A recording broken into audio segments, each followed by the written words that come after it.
I'm Carlton, former Scotland Yard Special Branch and MI6 officer and the author of Black Ops.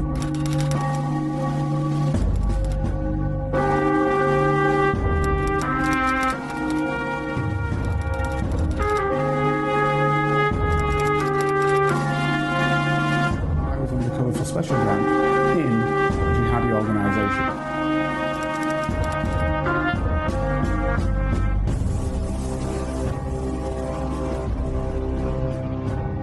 If you'd like to help Carlton keep producing the Black Spy podcast and receive episodes and information that's only available to Carlton's special Patreon agents, then you can donate as little as £3, €4 or $5 a month by signing up with Patreon. See the Black Spy podcast notes or Google Patreon Black Spy podcast and pledge your monthly amount. You can even win the opportunity to be a guest on the show. Thanks for listening. And don't forget to subscribe for free. My name is Carlton King, and welcome to the Black Spy podcast, the show that shines a light on the world of secret intelligence, national security, and armed governmental personal protection operations, but actually majors in on geopolitics. The thing that actually goes around in this world that kind of functions in the background without you knowing about it really quite often, in which states function against or with other states, or economies function in the background without you really knowing, or the system works in the background without you really knowing. So geopolitics is kind of an all-encompassing thing in many ways. And it's what we spend a lot of time on here on the show, because it's really what makes the world go round. Be that in the secret world or out with the secret world. It's how we, in our today's present world, function. Today what I want to speak about is the world of the military. In many ways, well in keeping with our overall view of what the show is about.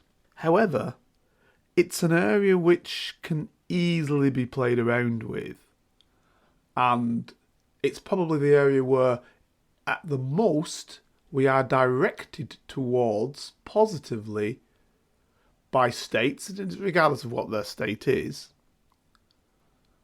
But it's the world in which, frankly, I believe, and some will say it's a personal opinion, we actually oftentimes can do without. It goes to the psyche of a nation in many ways. What does our nation think they are? When I say our nation, all of you around the world listening, wherever you might be that in the United States, Great Britain, European Union, any country thereof, in the Far East, the Middle East, Africa, South America. I'm mentioning these Australasia, I'm mentioning these areas.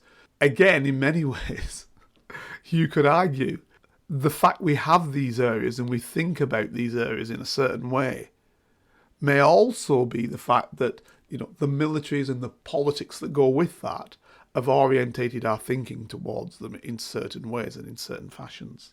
So yeah, it's quite an important area that in some ways you could argue I've kind of neglected, but I've neglected it with reason, because you can be tied up in wars that go on around the world, and then you become very, very specific. So I have done a program on, example, the Ukraine. I've done a program on what Russia thinks it should get out of the Ukraine and why it started. And to be fair, I haven't changed my mind in any way, shape or means on that particular program, which I did, and you can go back and listen to it.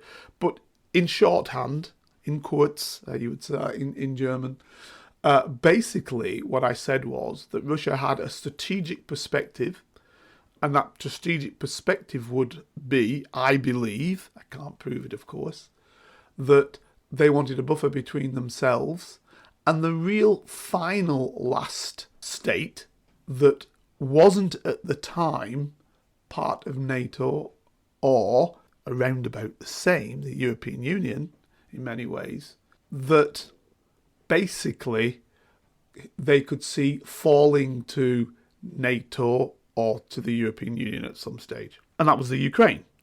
And so as far as I think Russia was, and those in the Kremlin who made their minds up as to what went forward within the state of Russia into the Russian Federation, I think they thought threatening an attack on the Ukraine would render the Ukraine defenceless in that threat, and therefore they'd be able to take the eastern regions, not necessarily by force. I think they felt they'd be able to take those eastern regions of the Ukraine that are basically Russian-speaking in the majority within Russia, along with what they'd already done with the Crimea.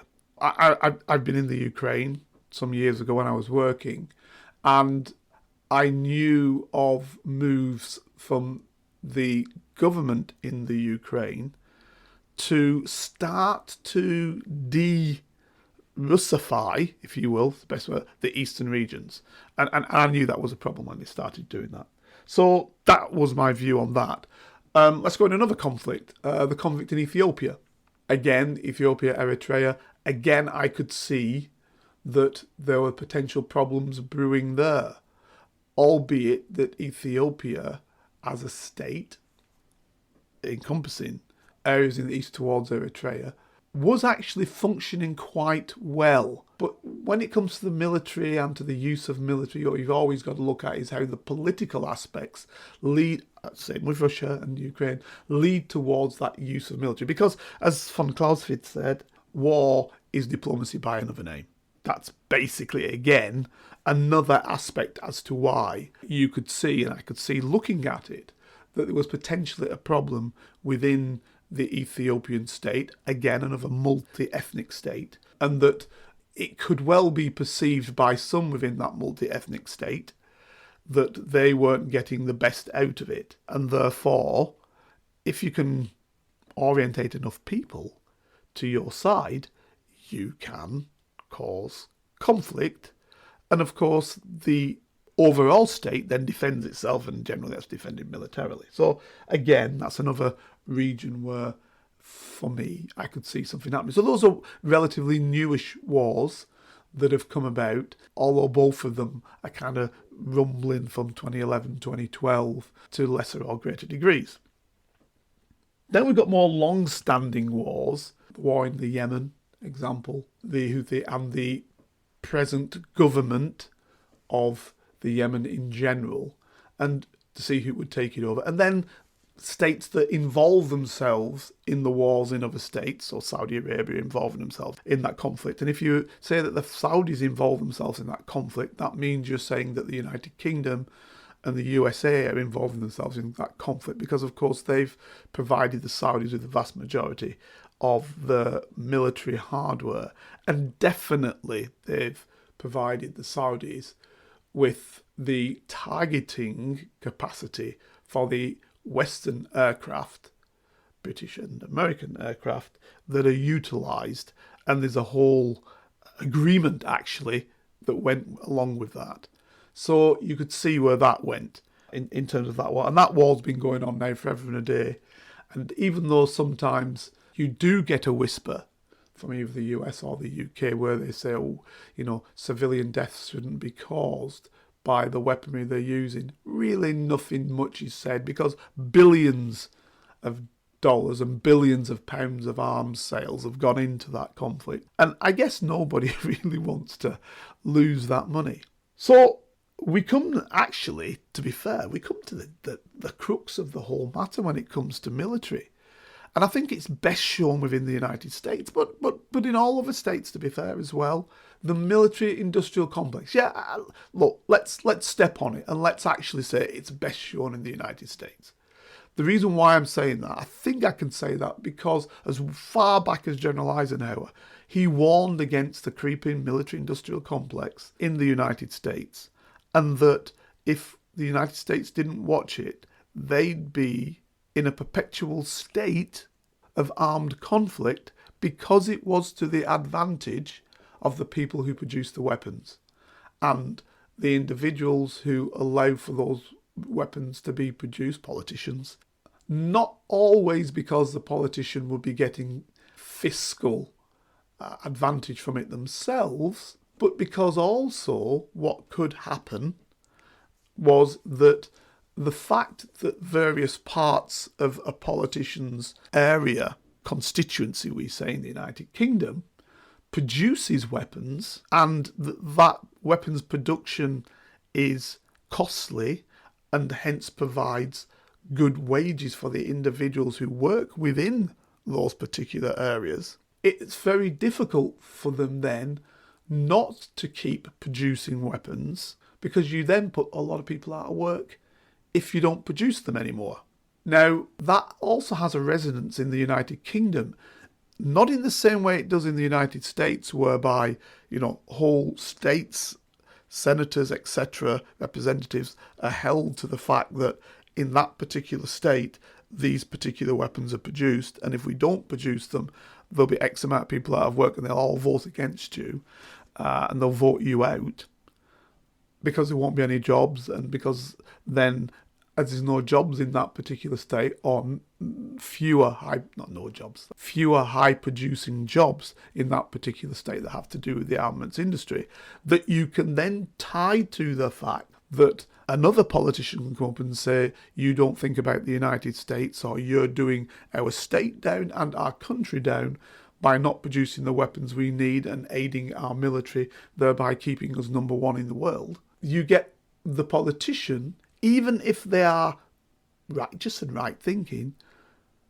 to get voted into power, to get voted into place, have to continue with this perspective that if we don't produce these weapons, I won't get voted in and my state's economy will be lessened, etc. So that's kind of the way that the United States goes. And moreover, also, some of these politicians, when they leave the political arena, work for these companies or are already tied to these companies by the sheer fact that these companies pay for their electioneering. And then also that there are some types, in many ways, some type of, and I guess most of them do declare this, some type of spokesperson representative for some of these industries. So that's how you can become tied, if you will, to the food of continually producing weaponry and continually being part of the weapons system and continually strengthening your military. And in the US, it's, if you're not strengthening the military, what are you? Are you trying to do down the United States? Now, the United Kingdom isn't at that level, but the level the United Kingdom is at is that the fact that it's spent a lot of its money on armaments, a lot of its, and capable weapons, I'm not saying they're not capable, a lot of its top scientific capacity goes into building these weapons. And because its top scientific capacity goes into building these weapons, with the rationale that, we can sell these weapons for the good of the nation to other nations at some stage and reap, if you will, a economic benefit from selling these weapons elsewhere to other states. So hence it's worthwhile these companies being aided to build these weapons. You can think of shipbuilding, you can think of definitely aircraft, etc., that and other types of weaponry that the United Kingdom produces and that we say we can make money on.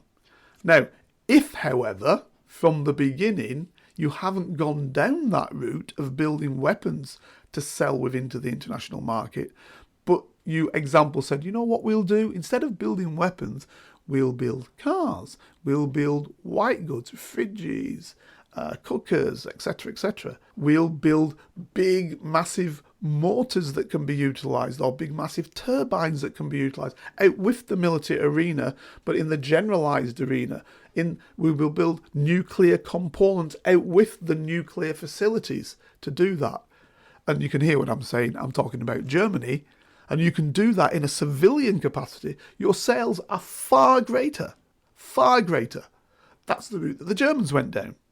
So instead of spending that money on and putting their scientists and putting their best brains into the military area, they put their best brains, scientist capability into the general manufacturing areas, which, if they needed to, they could switch all day long to military.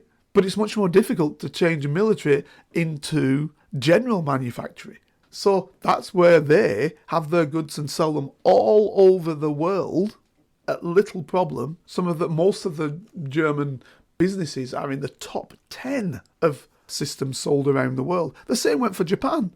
So the two losers, if you will, of the Second World War, who were punished by being told you cannot build your military up, went into civilian manufacturing, and therefore are now behind the United States, of course, and now China, behind those two countries, are therefore the greatest producers of manufacturing goods in the world, Japan and Germany.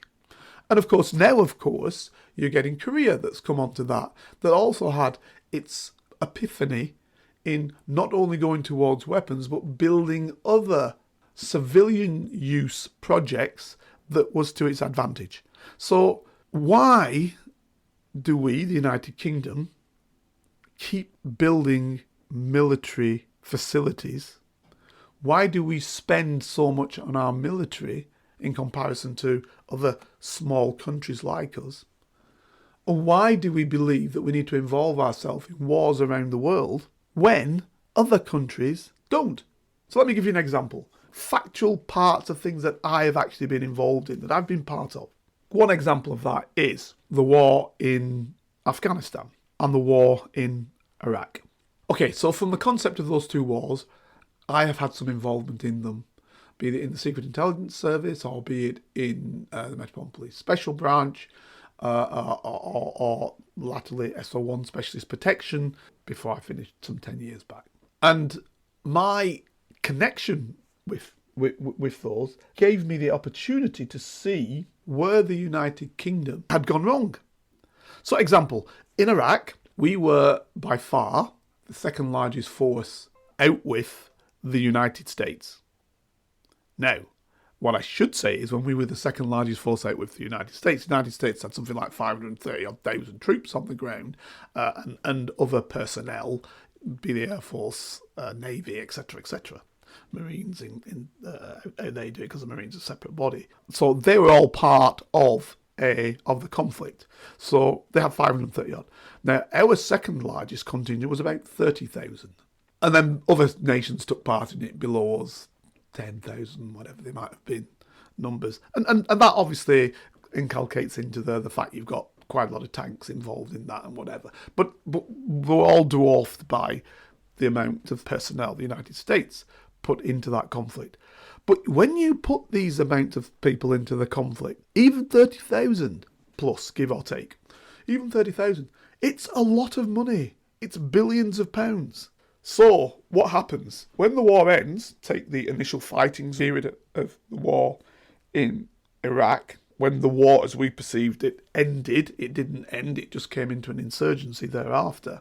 What it meant was the United Kingdom then, as with all wars, and the United Kingdom is no different than anybody else, as with all wars, you want to then reap some benefit from that conflict that you've now been part of.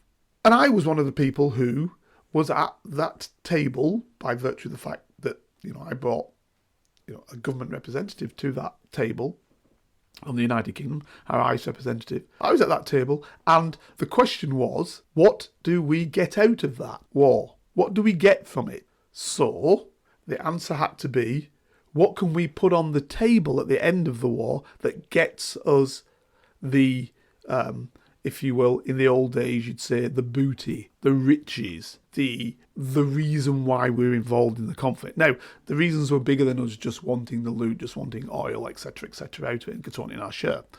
But of course, at the end of any war, that's what a nation needs to think it's got something from it. Geopolitically, in terms of influence, etc., but also fiscally in terms of what you can take from that conflict.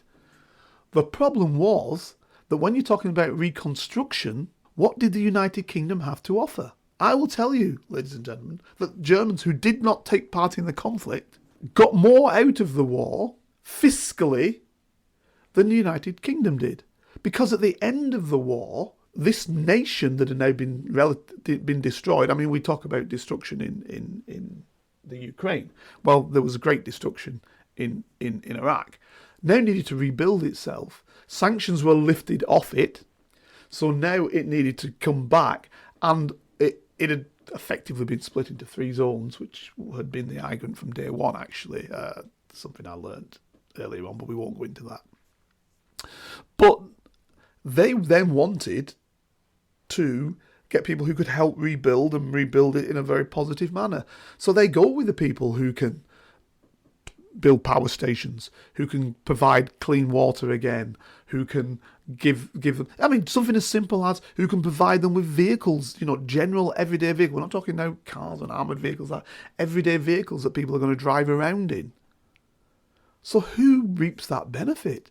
Well, the Germans do, because they sell their Mercedeses and they sell the BMWs and they sell the VWs and they sell Audis and they sell the Siemens massive engines and they sell massive turbines, etc., etc., etc. Because they had what industrialised nations require, the skilled capacity with technological capability that they required to rebuild. The United Kingdom didn't, because in the first instance, Iraq was not looking to buy armaments. It was looking to buy the civil capabilities that bring the nation to a higher level. So we fought in the war and we get little out of it. Now the United States obviously got oil contracts out of it. It got a steadying of its threat towards it and its perceived threat that there could have been to Saudi Arabia, which is one of its biggest oil areas that it wanted to deal with. And of course, it also has various industries that it could put in place. And because it ran the system after the war, it could then make sure its telecoms went into place, etc., etc. So just following the US into the conflict actually netted us very little, but cost us a hell of a lot. Because we'd been fighting in it, and expenditure of fighting is expensive. Every cruise missile can be £1 million. So you're firing off your weaponry. Then you're having to replenish, and it's all costing. You're having to have the troops there for one. You're having to build up troop areas for another. All of that's a cost. And it's a cost to the United Kingdom. But what are we getting back? It's our invasion. It's not Iraqi's fault. We can't go to Iraq and say, oh, well, you always that. No. We invaded with the United States because politically we wanted to be strong. Now, this is where I come back to the United Kingdom, because I think this is our real strong and major perspective where everything has gone wrong from. When the empire ended, we seem not to have told Britons that the empire was over. And we seem to, our politicians in particular, seem to be playing on the political sphere as though they are still in empire. Now, to some extent, that functioned for the United Kingdom because it sat within Europe, which would soon become the European Union. And it sat within Europe in a position whereby it was able to control, it felt, didn't control it, but at least move aspects of the European Union towards the United States. So the US thought, yeah, okay, Britain's our man, our woman, sitting in amongst the Europeans, and we can get our stuff done via the British. And the Europeans, to be fair for them, thought, well, these Anglo cousins, the Brits are better at that. They've got good connection with the American, so we can get our American stuff done via the British. And the thing that we call the Commonwealth, which is an extremely loose connected system that has a lot of the ex-colonies of Britain that come together, and also the ex-dominions, that is the nations that the British colonised and lived in. So what we used to call in the old days, they called it the White Dominions. So the self-governing now parts of the world, Canada, Australia, New Zealand, to one extent it used to be South Africa, which settlers went to and lived in, British settlers. They thought, yeah, there's an advantage being part of it because, we get good ties with the US, etc., etc. We can do it via the old, our old country, Britain, and we can run with it. And it gives us some feel on the world stage. And there's nothing negative about that. Britain has a seat in the UN, a permanent seat in the UN. That's all connected to that. But we don't run that Commonwealth, so people need to understand that. And even though the Queen, or now the King, may be voted in as the titular head, and notice the word titular head, i.e. the person who sits in and says, you know, when you have the pictures, it's not run by Britain in any way, shape or means. So, yeah, there's something you get out of that, but it doesn't really aid us in many ways. But it aided them to be part of the Commonwealth because, again, connection with America, connection with the European Union, we may be able to get tariff-free goods, etc., via that system. That's what a lot of countries thought about. China, India, Pakistan, South Africa, you know, the countries that are part of it, they thought, yeah, great, we can get something out of it. And even countries that were never part of the British Empire joined because of that. So you can take Rwanda example, Mozambique, yeah, who thought, yeah, we can get something out of this, let's be part of that, because of that connection. Because we're sitting in the European Union. Once you leave the European Union, that's gone. So, again, that was a problem for us. And so now we come back to our military. So where are we strong? And, of course, within NATO, clearly, number one is the United States, but number two was always the United Kingdom. So, yes, we want in NATO. So, yes, we want to keep building our military up because that gives us some military political power. But to be fair, without the economic power of the European Union, we're lessened. We're lessened by far. It's not positive. So therefore, yes, NATO, great for Britain, and being a nuclear power, great, again, on the world stage, you can argue. It costs a lot of money to be part of the nuclear club and brings very little with it, but it costs money and we have the capacity to blow up the world, as does France. And obviously the United States, and obviously Russia, but there's a cost to it, and obviously China. There's a cost to it for these countries, and to be fair, Israel, and India, and Pakistan. But there's a cost to this. A cost that, is it a worthwhile cost? Now, I guess the Pakistanis may turn around and say, had Colonel Gaddafi still had his nuclear, or went ahead and created his nuclear arsenal like he wanted to, he would still be in power. And that's true. So maybe there is the strength of something like Libya, a small country that is threatened by the West, as it was threatened by the West throughout, including the United Kingdom. We threatened it. And obviously then, subsequently, the NATO governments in it, Italy, France, threatened it and could attack it because it didn't have its own nuclear weapons. So maybe there is a reason for those countries like that are at threat to have them. So you can see, example, why it would be to the advantage of Iran, example, to have nuclear weapons, even though there is a cost in it, and a great cost to the military, because if you're spending it on nuclear, you're not spending it on regular non-nuclear forces. But this cost is massive, and we shouldn't underplay this cost. And so that's why I question, do we really know where we are? I think a nation needs to sit down and say, why do we need to spend this much money on our military? Why do we need this size of our military? What advantage do we get from the military that we have? What advantage do we get from its size? What advantage do we get from the weaponry that we pay for this military? And if that advantage isn't clear and obvious, I don't think you need it. So what I'm saying here is, I can't see a situation whereby the United Kingdom will be attacked, even if we had no nuclear weapons, where the United States wouldn't, to its advantage, come to the defence of the United Kingdom. To its advantage. Not to the United Kingdom's advantage, to its advantage. I.e. that advantage being, let's fight the war. And I'm not now talking about an attack on a United Kingdom territory like Falklands. But even then, to be fair, when that happened, yes, there was a great period of thinking, who do we support by the United States? But in the end, it came down on the side of the United Kingdom. And with its aid, the United States' aid, which people often don't want to talk about, Sidewinder missiles for one, with its aid, we were able to win that conflict. Because without its aid, we would not have won that conflict, or not as easily. So again, the reality is that even so we put out all this money on military expenditure, and then it was the Cold War, so we were putting even more money out on military expenditure. We actually required the United States to win the conflict against, frankly, I'm not going to say a third world nation, military nation, but, definitely not a first world military nation. So again, question, why do we spend so much money on our military in the United Kingdom? Why does the United States spend so much military? And of course, the other side of that coin, if you keep spending money on your military, do you have to utilise it? Because otherwise it's wasted. And actually, I think that's in the case of the United States that it has to.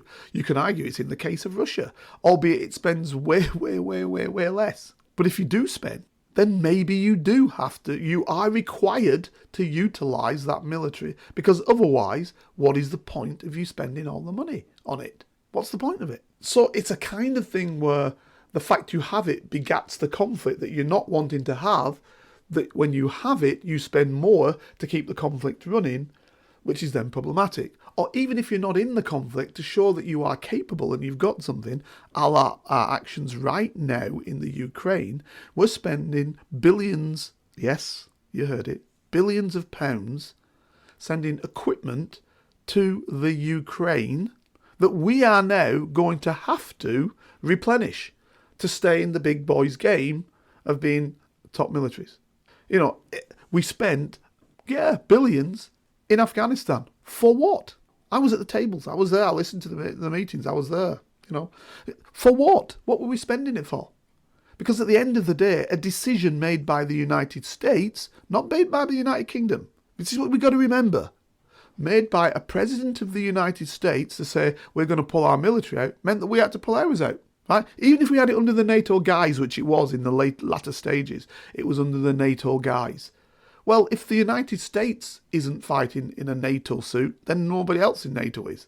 Because the reality is, without the United States, NATO doesn't function. So the decision made by a rogue United States president, you could argue, for United States home interests, and by the way, that is not Biden. That's the man before him, Trump, who made the decision. A lot of people kind of think that it was Biden. No, the troops came out with Biden, but the decision was already made by Trump. And Biden couldn't turn it around.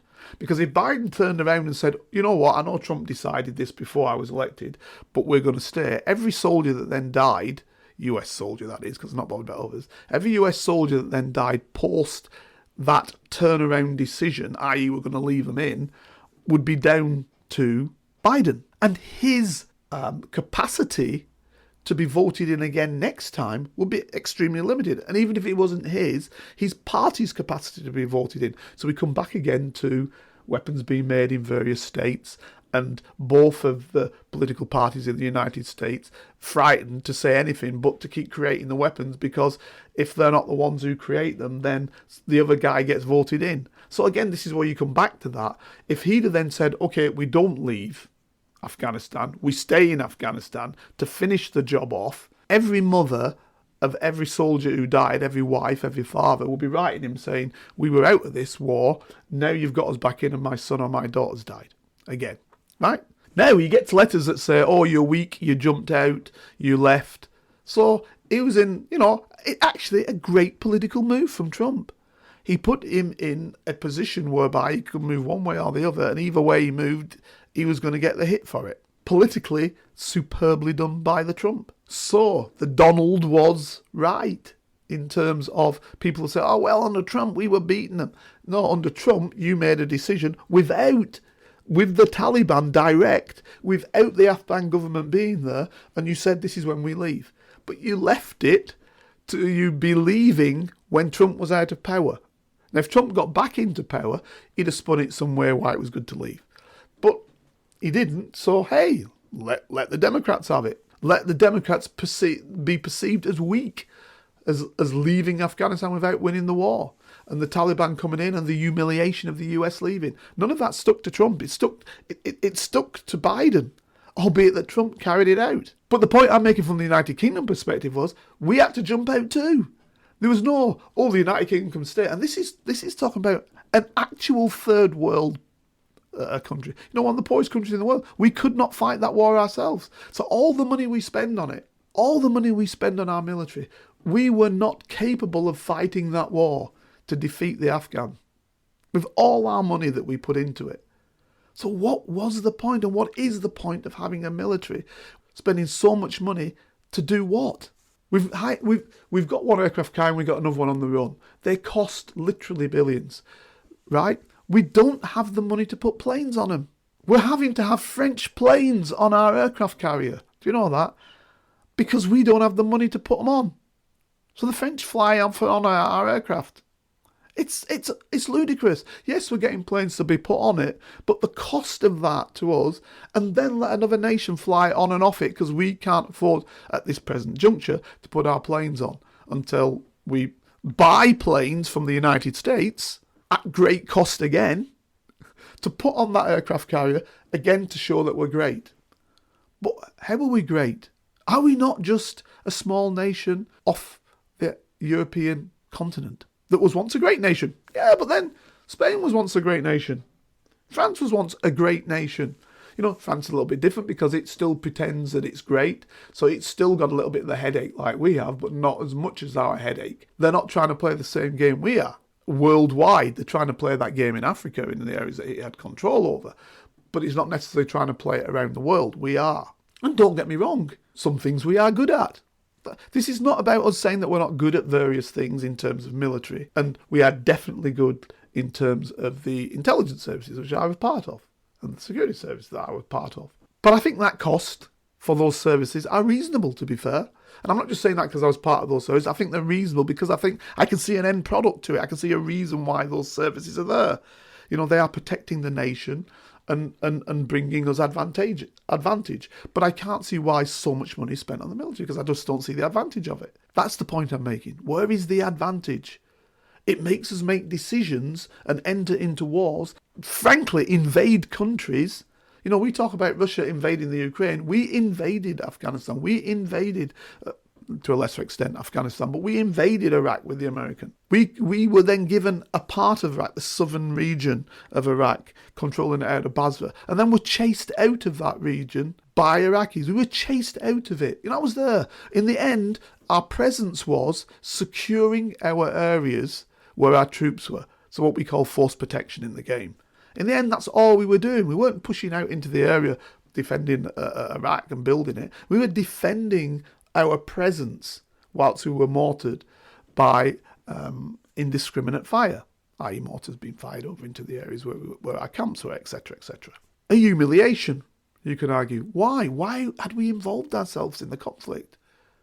Why were we there? And it's not me being, as the Germans use a word called Klugscheißer, which means a clever individual after the event. Right? No. I had written a paper about not being involved in Afghanistan, not being involved in Iraq, for reasons that we would create more terrorists. You know, if the whole point was to defeat the terrorists who had brought down the Twin Towers, why would you want to create more of those terrorists that would keep that terrorist conflict going forever and a day? Now, this is the problem you get with the military-industrial complex. Maybe, as Eisenhower said, continuing such a conflict is advantageous for the people who make the money out of it, for the companies who make the money out of it. Maybe that's great business, because those are the people who win.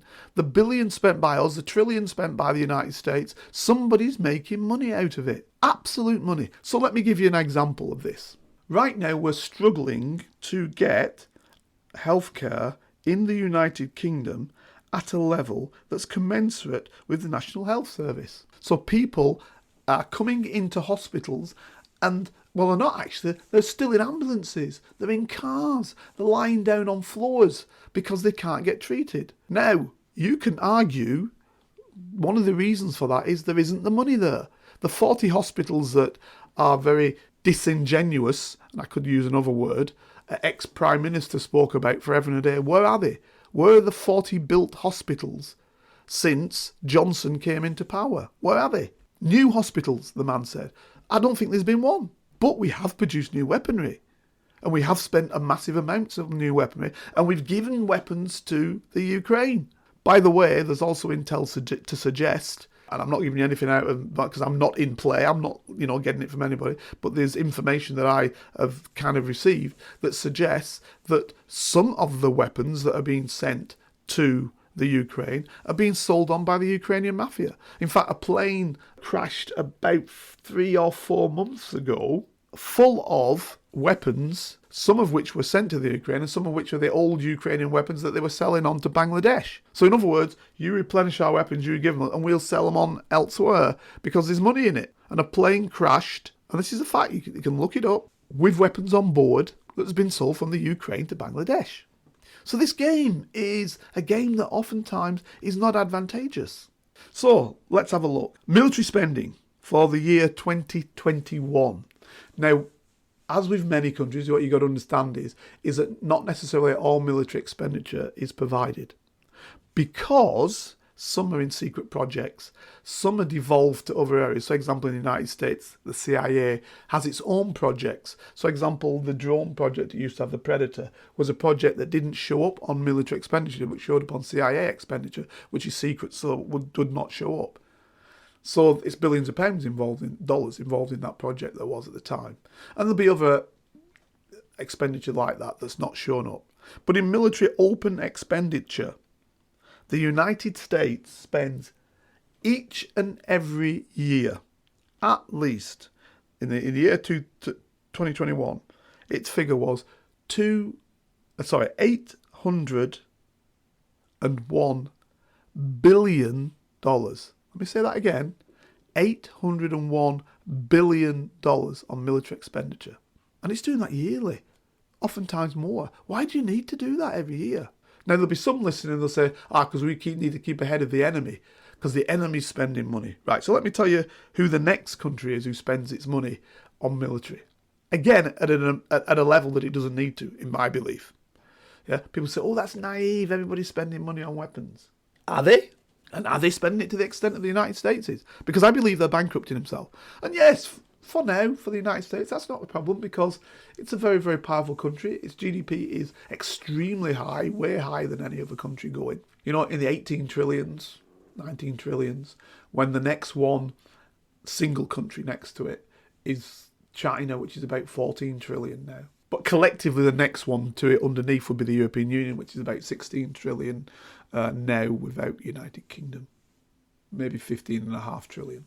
But if you just class them as individual nations, which is what they are, so the next one down in its military expenditure is China. Now, if you were in front of me, I'd say, guess what China's expenditure is? And I'd be waiting for it, but I'll say it anyway. Let you have a second of thinking, and then I'll tell you.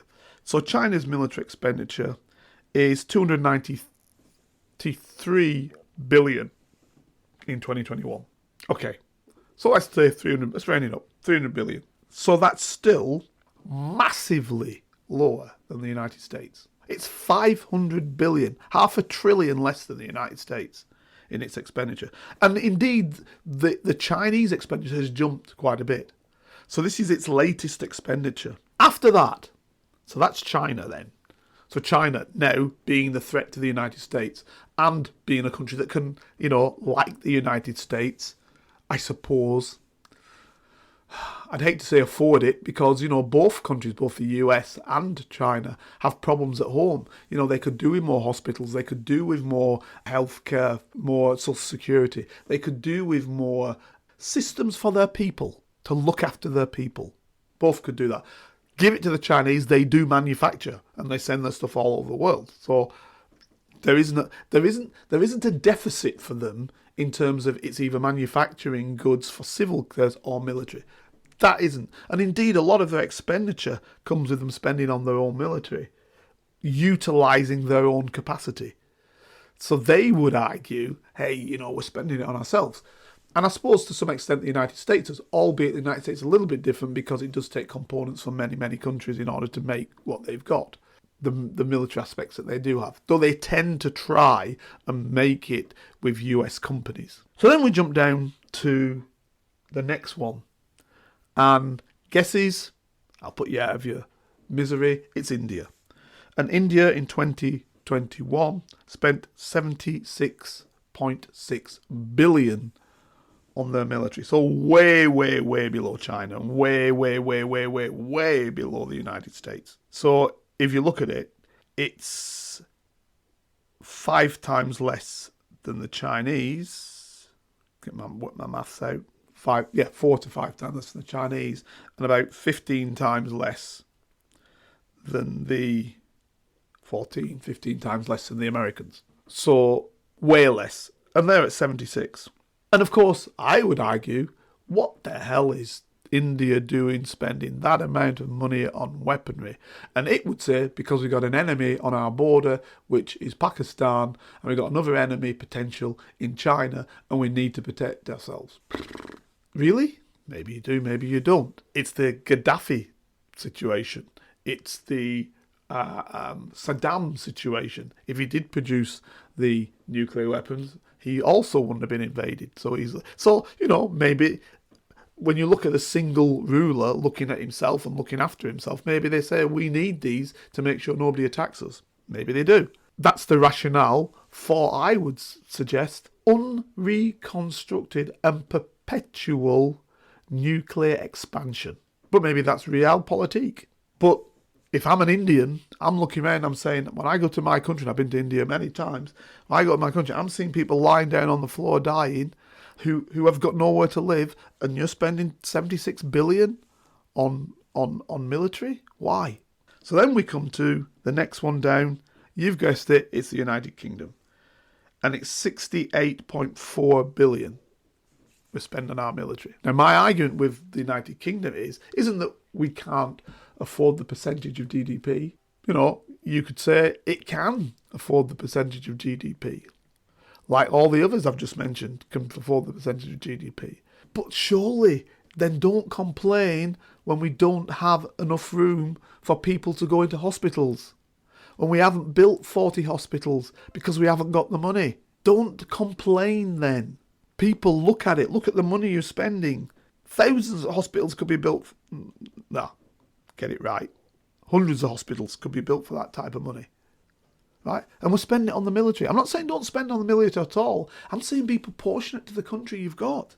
Be proportionate. So after us then comes Russia. And Russia spends 65, has spent 65.9. Now I'm going to argue that next year, because that was 2021, so 2022, its expenditure clearly has gone up because it has been firing rockets and missiles off like it's going out of fashion. So its expenditure will rise. That is not advantageous for Russia. This is the problem with this military game. It is not advantageous. It's now spent a whole load of money that it could have been spending on its people. But it isn't. It's spending it on the military. Now, Putin will say it needed this buffer because we lost 40 million people in the Second World War, etc., etc. Well, the Ukrainians lost, which was then part of the Soviet Union, lost millions upon millions of people. So it could argue the same point. So, sometimes the arguments become redundant, in a kind of way. I understand why you'd say it as a leader, but sometimes become redundant if you want a historical look at it. Then you've got France, which spent 56.6. So France is spending basically 12 billion less than the United Kingdom on its weaponry and its armaments. And it's got nuclear, the Fosterfrap, its nuclear armaments. And it's got aircraft which it can land on our aircraft carrier because it's got them to land on our aircraft carrier where we don't have it. Mind you, their aircraft carrier is not as advanced as our aircraft carrier is, which they utilise. So, let's look at it. What is it doing with that 12 billion? Is it providing more for its people than we are? Similar populations around about. This is the question. You've got 12 billion more running around in the French system than we have. And by the way, it's not spending the same sort of money as we are in terms of creating that military, because it does a lot of manufacturing as well. So, and it sells a lot of stuff around the world in terms of manufacturing. It's cars and it's high-end goods, etc., etc., which come into the state more than our sales do because it tends to be in banking, etc., etc. So, it's how you see it.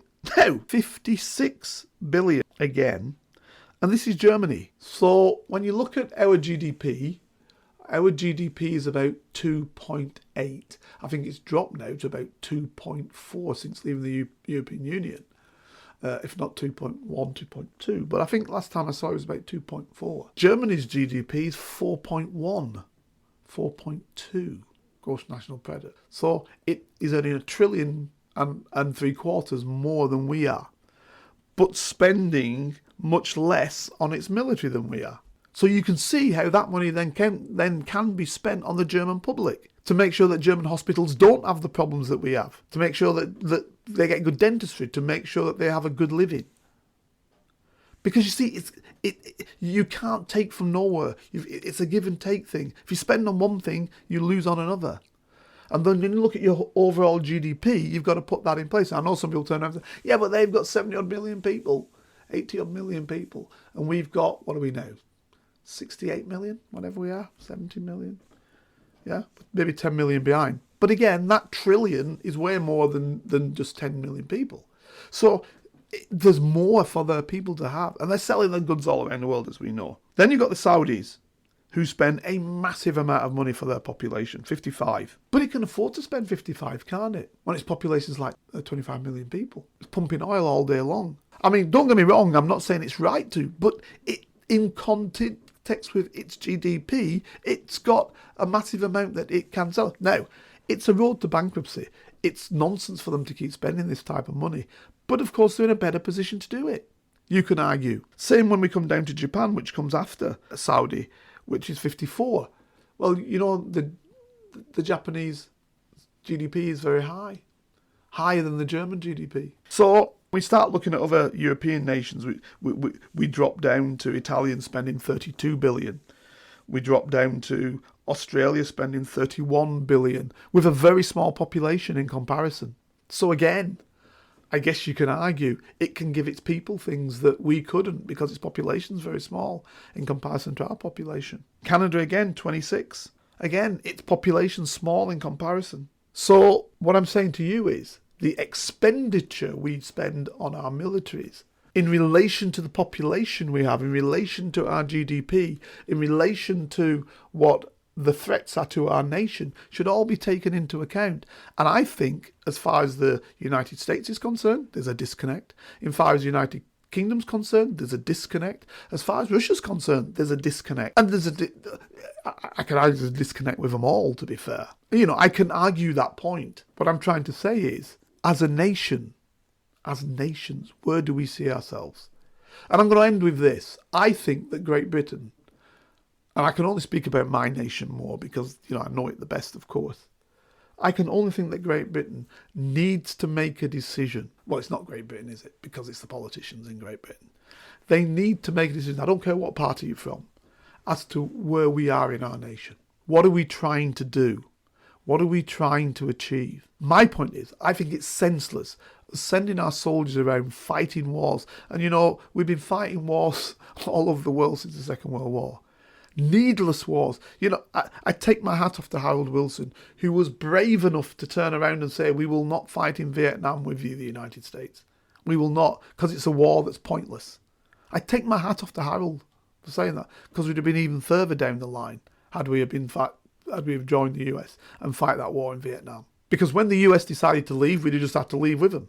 The same way as we've seen in Afghanistan, the same way as we've seen in Iraq. The pointlessness of just following a nation into a war that is not advantageous for us, when we could have dealt with the issue at hand, which was terror, in a completely different way, and not have had the backlash from creating terrorists that live in other nations. That we didn't play around in other people's affairs and cause other people to fight wars, which we then involve ourselves in some way, shape or means. Pointless for our nation. I think Britain has to say the empire is dead. It's over. We're not part of it anymore. We do not need to go around the world showing some type of perceived weight, which frankly isn't weight. Because, frankly, we cannot fight the wars ourselves. So I wanted to speak about the military for this reason, because I want Britons to understand it's not disrespectful to any part of the armed forces. It's not great to say that we have the greatest armed forces in the world. Why is it? Why is that an advantage?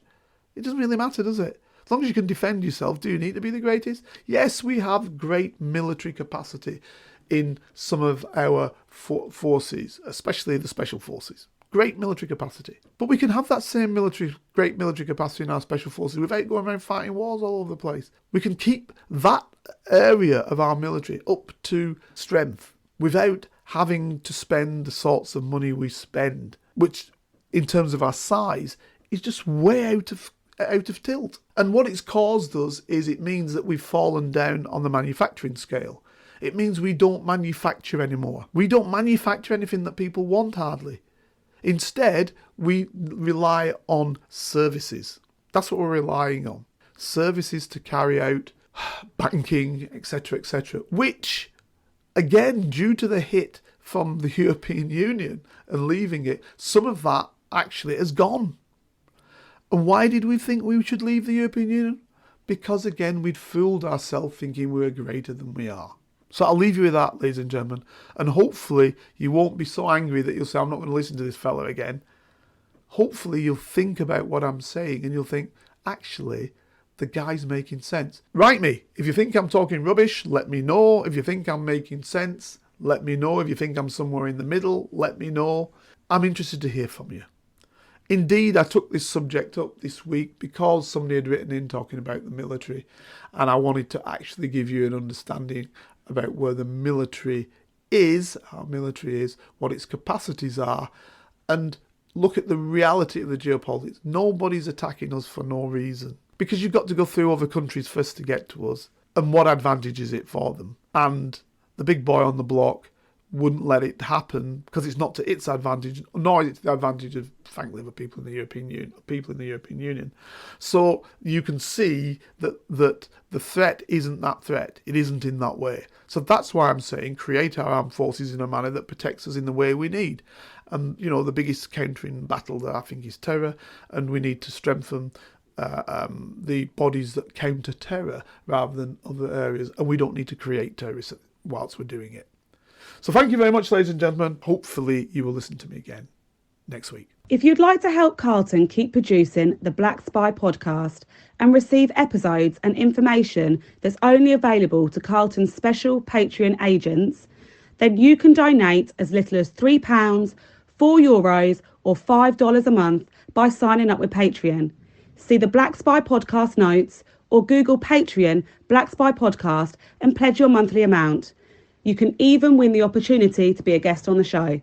Thanks for listening, and don't forget to subscribe for free. Here is a working class spy telling his stories, the secrets, the lives of spies. Feel free to message Carlton King on all socials and give this show 5 stars on Apple iTunes and subscribe so you never miss a single episode.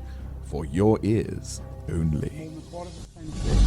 I was a member of Her Majesty's Secret Intelligence Service.